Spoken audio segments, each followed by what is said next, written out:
যেদিন আল্লাহর নবী দুনিয়া থেকে বিদায় নিচ্ছে সেদিন জিবরাইল এসে বলছে, ইয়া রাসূলুল্লাহ, মালাকুল মউত দরজায়, আপনি বললে আসবে, আপনার রূহ কবজ করবে।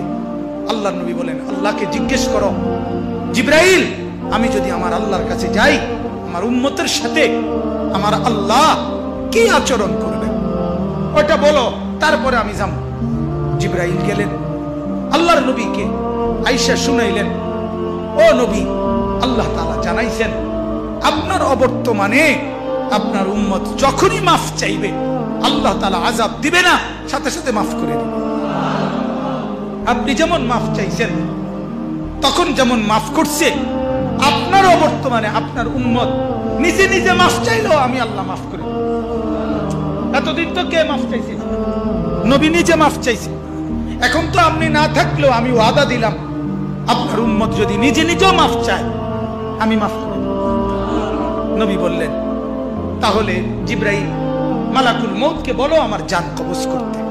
তাহলে সারাটা জীবন তিনি ভাবলেন উম্মতের কথা। আজ যখন তিনি দুনিয়া থেকে বিদায় নিচ্ছেন তখনও ভাবছেন কার কথা? নবীজি সাল্লাল্লাহু আলাইহি সাল্লাম যখন ইসরাফিল সিংহা ফু দিবে, দ্বিতীয় ফু, সবাইকে যখন হাসরের ময়দানে উঠানো হবে তখন প্রথম উঠানো হবে আমাদের নবীকে।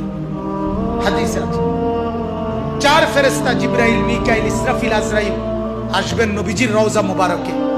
এসে সবার পক্ষ থেকে জিবরাইল ডাক দিবে, ইয়া রাসূলুল্লাহ, হাসরের ময়দানে যাওয়ার জন্য আপনি কবর থেকে ওঠেন। হাদিসে আছে আল্লাহর নবী সাল্লাল্লাহু আলাইহি সাল্লাম কবর থেকে চোখ মেলবেন আর উঠে দাঁড়াইতেই কপালের বালু মুছতে মুছতে তাকাইয়েই বলবেন প্রথম কথা, জিবরাইল, তোমরা শুধু 4 জন ফেরেশতাই আসলা আমাকে নেওয়ার জন্য, আমার উম্মত আসে নাই। আমার উম্মত কোথায়? আমার উম্মতের হালাত কি? আমার উম্মত কি আমার অবর্তমানে জাহান্নামে চলে গেল নাকি?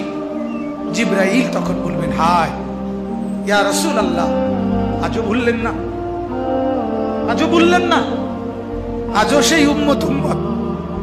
যাওয়ার দিনও বললেন, দুনিয়ায় থাকতেও বললেন, আজও বললেন, আপনার উম্মতের এখনো উঠেই নাই, এখনো তো কবর থেকে কেউ তুলে নাই, আপনাকে তুলেই বাকিদেরকে উঠানো হবে। আল্লাহ নবী বললেন, তাইলে চলো, তাইলে ঠিক আছে, চলো হাসরের মাঠে।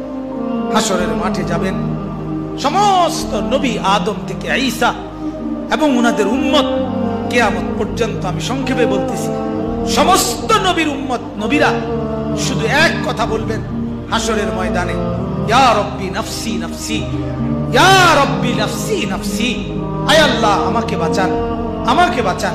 সমস্ত ফেরেশতারাও বলবে, আল্লাহ আমাকে বাঁচান। সমস্ত জিন বলবে, আল্লাহ আমাকে বাঁচান। পুরা হাসরের মাঠে একই শব্দ, আল্লাহ আমাকে বাঁচান, আমাকে বাঁচান। সবাই শুনবে, কে যেন একজন শুধু আছে, কোন এক জায়গা থেকে শোনা যাইতেছে, কে যেন একজন বলতেছে, ইয়া রব্বি উম্মতি উম্মতি, আয় আল্লাহ আমার উম্মতকে বাঁচান, আমার উম্মতকে বাঁচান। যেদিন আল্লাহর নবী দুনিয়া থেকে বিদায় নিচ্ছে সেদিন জিবরাইল এসে বলছে, ইয়া রাসূলুল্লাহ, মালাকুল মউত